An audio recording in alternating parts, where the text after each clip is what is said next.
যে বরবাদ এত বেশি ভালোবাসা নিচ্ছে সবার কাছ থেকে হয়, এটা থেকে বড় সম্মানের আর কিছু হতে পারে না।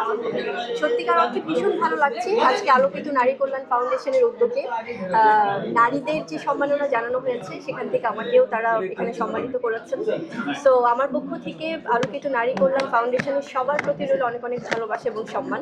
খুব ভালো লাগছে, কারণ আসলে আমরা তো কাজের স্বীকৃতি হিসেবে অনেক সময় অনেক অ্যাওয়ার্ড পেয়ে থাকি, অনেক সম্মাননা পেয়ে থাকি, অনেক স্বীকৃতি পেয়ে থাকি, কিন্তু যখন শুধুমাত্র নারীদের উদ্যোগে নারী সম্মাননা দেওয়া হয়, সেটা অনেক বেশি স্পেশাল।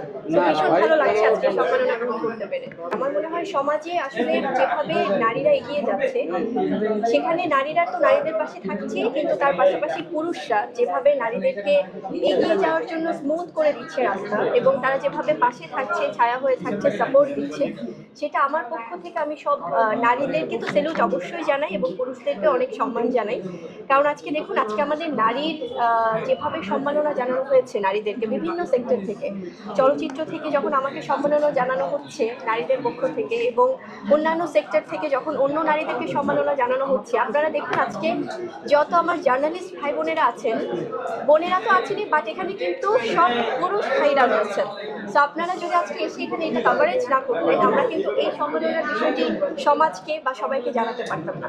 তো সেখান থেকে আপনাদের প্রতি আমার অনেক ভালোবাসা, যে আপনারা এই যে পুরুষরা যেভাবে নারীদের পাশে আছে, সেটা অনেক বেশি সম্মানের। যে বরবাদ এত বেশি ভালোবাসা নিচ্ছে সবার কাছ থেকে, এবং তার পরপরই যখন জঙ্গলি রয়েছে, আপনারাই যখন নিউজ করছেন, আপনারা যখন বলছেন, কারণ আপনারা তো সব সিনেমা হলগুলো দেখছেন, সবগুলো শোজ জঙ্গলির হাউসফুল যাচ্ছে, এবং আজকে 20তম দিন, তারপরও যেভাবে প্রত্যেকটা শোজ হাউসফুল জঙ্গলির, এবং সবাই যেভাবে ইমোশনালি কানেক্টেড হচ্ছে জঙ্গলির গল্পের সাথে, সবাই বলছে জঙ্গলি 2 দেখতে চায়, 3 দেখতে চায়। অবশ্যই আমরা এটাকে সম্মান জানাই, কিন্তু এটা তো প্রডিউসার ডিরেক্টরদের আসলে ব্যাপার, এটা একটা টিম ওয়ার্ক। সো এটা সামনেই সময় বলে দিবে যে জঙ্গলি 2, 3, 4 আসবে কিনা। কিন্তু যে ভালোবাসা আমরা জঙ্গলি থেকে পেয়েছি, সেটা আসলে আমার মনে হয় যে সারা জীবন আমাদের জন্য অনেক বেশি ইন্সপিরেশন হয়ে থাকবে।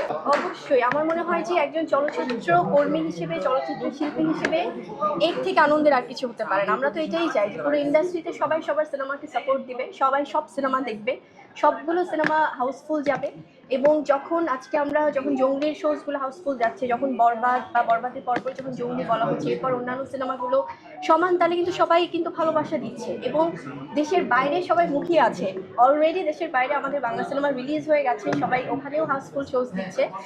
একজন চলচ্চিত্র শিল্পী হিসেবে আমাদের কষ্টটা সার্থক হয় তখনই যখন এবারে ঈদের মতো আমরা দেখছি যে আসলে ঘুম রেখে দর্শকরা পড়ছে, এবং সকল শ্রেণীর দর্শক ভাইয়া, শুধুমাত্র কিন্তু আছে না যে আপার ক্লাস বা শুধুমাত্র মিডল ক্লাস, তা না, সব শ্রেণীর দর্শক, যারা কিনা হয়তোবা হলিউড সিনেমা দেখে অভ্যস্ত, সেখানে আমাদের সিনেপ্লেক্স থেকে হলিউডের সিনেমাও কিন্তু মানে নামিয়ে দেওয়া হচ্ছে, যেখানে বাংলা সিনেমার ডিমান্ড। সো এটা মনে হয় আমাদের জন্য অনেক প্রাউড মোমেন্ট। এই ধারাবাহিকতা থাকুক। এর পাশাপাশি আমার মনে হয় যে এটা শিল্পীদের, আমাদের যেমন দায়িত্ব, আমার সাংবাদিক ভাই বোনেরা যেমন তাদের কষ্ট, তাদের পরিশ্রম সেই ঈদের আগে থেকে শুরু করেছে, এখন অবধি তারা এটা বজায় রেখেছে, এবং সিনেপ্লেক্স কর্তৃপক্ষ, সিঙ্গেল স্ক্রিন কর্তৃপক্ষ, প্রডিউসার, ডিরেক্টর সবাই এটার সাথে ইনভলভ। সো সবার পজিটিভিটি আসলে এসেছে।